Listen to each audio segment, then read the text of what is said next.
सुनत हस पार्वती। काहे हो शंकर भोला? मोला न गांजा पिए के भारी शौक लागत है वो मोर व गांजा बना देते कावो। आज मोर हाथ गोड़ हब्बड़ पिरात है हो शंकर भोला। आज मैं गांजा बनाए नहीं सकूं।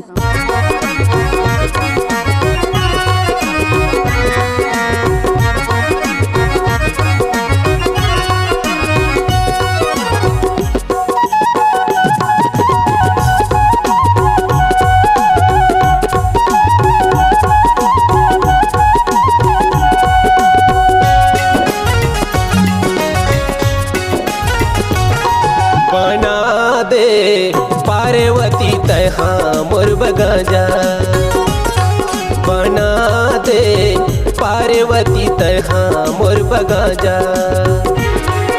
लागत है पिए पाए के सूरत हसो, लागत है पिए पाए के शौक मोल ज्यादा। बड़ पीरावत है गोड़ हाथ हाँ मोर राजा, बड़ पीरावत है गोड़ हाथ हाँ मोर राजा। पीसे घुटे तर सकूं नहीं मैं, सुना तो शंकर भोला। पीसे घुटे तर सकूं नहीं मैं, रोज रोज ज्यादा।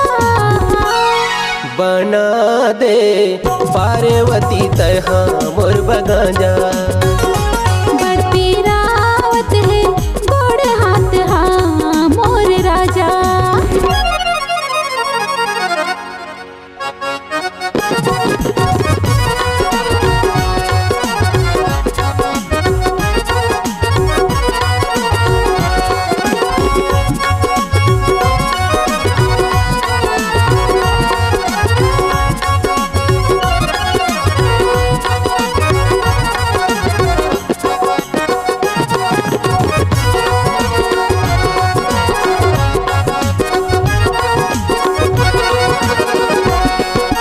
जबले शादी होके आए भाग मोरे फुट गिस, राम करे सन हो जातिस सिलबट्टा ही फुटतिस।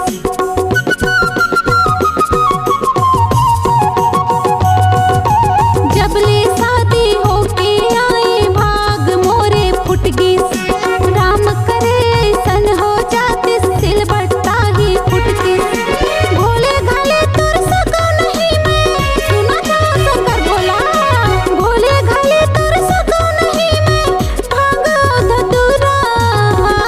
बड़ पीरावत है गोड़ हाथ हाँ मोर राजा।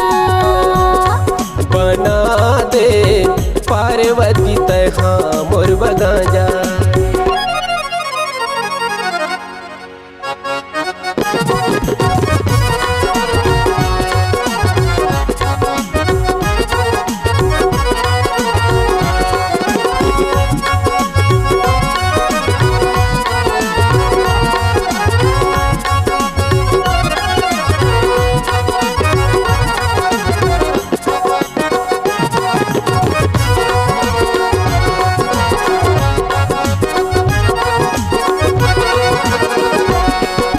क्रोध में आके शिव शंकर हर खोली से अपन झोला। एक तरफ ले चिलम निकाले एक भांग के गोला।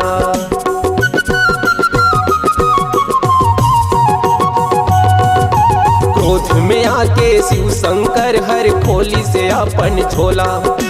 एक तरफ ले चिलम निकाले एक भांग के गोला। लागत है खींचे खांचे के, लागत है खींचे झीके के शौक मोल ज्यादा। बड़ पीरावत है गोड़ हाथ हाँ मोर राजा।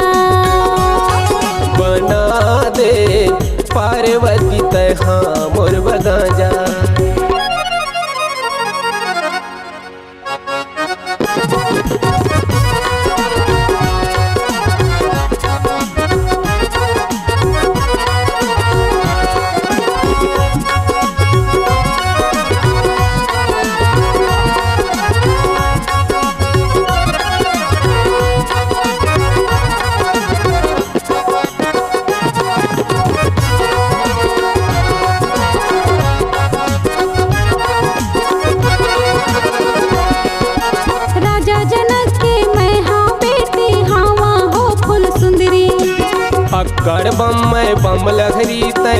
हावस मोर गौरी।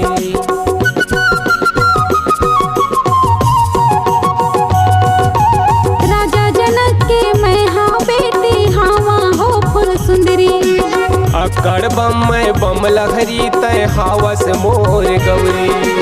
गा के सबला सुनावत हवा, गा के सबला सुनावत हवा, मैं बैतल बन जा रे। बना दे पार्वती तहा मोर बगाजा, बना दे पार्वती तहा मोर बगाजा। लागत है पिए पाए के, लागत है पिए पाए के, सौग मोल ज्यादा।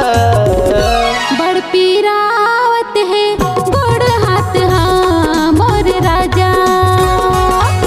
बना दे पार्वती तहा मोर बगाजा। बड़ पीरावत है गोड़ हाथ हाँ मोर राजा। बना दे पार्वती तहा मोर बगाजा।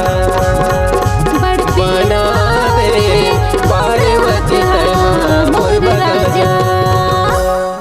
अगर आप अपनी आवाज को एक नया आयाम देना चाहते हैं तो चले आइए मल्टी ट्रैक डिजिटल रिकॉर्डिंग के लिए संपर्क करें HK म्यूजिक कंपनी, कोटा डबरी, चांपा, छत्तीसगढ़। मोबाइल नंबर है 9329238487 और 8085380339।